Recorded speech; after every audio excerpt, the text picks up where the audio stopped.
వార్త 2వ అధ్యాయము 52వ వచనం. యేసు జ్ఞానమందు వర్ధిల్లుచు ఉండెను. ప్రభువు వారి జీవిత పాఠాల్లోనే ఆయన జ్ఞానంతో నింపబడినటువంటి విషయాన్ని ఈ రోజు మనం ధ్యానం చేస్తూ ఉన్నాం. యేసుక్రీస్తు ప్రభువు వారు పొందుకున్నటువంటి ఆ యొక్క జ్ఞానం ఎటువంటిది అంటే ప్రజలందరూ నివ్వెరపోయేటట్లు చేసింది. దైవగ్రంథ పండితులు సైతం ఆశ్చర్యపోయేటట్లు చేసింది. తన తల్లిదండ్రులకు లోబడేటట్లు చేస్తుంది. వాక్యం వింటున్నటువంటి ప్రియ దేవుని బిడ్డ, యేసుక్రీస్తు ప్రభువు వారు ఈ లోకంలో కనపరిచినటువంటి దైవికమైన జ్ఞానము అంత గొప్పదిగా ఉంది. అట్టి జ్ఞానం నేను మన జీవితాల్లో పొందుకోవాలి అంటే దైవ గ్రంథం మీద, దేవుని మీద మనం ఆధారపడాలండి.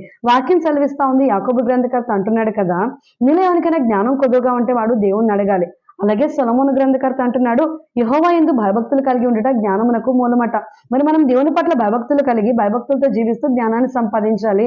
రెండోదిగా మనకు జ్ఞానం కావాలి అంటే అది కొనుక్కుంటే దొరికేది కాదు, ఎక్కడైనా ప్రయాసపడితే పొందుకునేది కాదు, కానీ దేవుణ్ణి అడగాలి. అది కేవలం దేవుని దగ్గర మాత్రమే దొరుకుతుంది.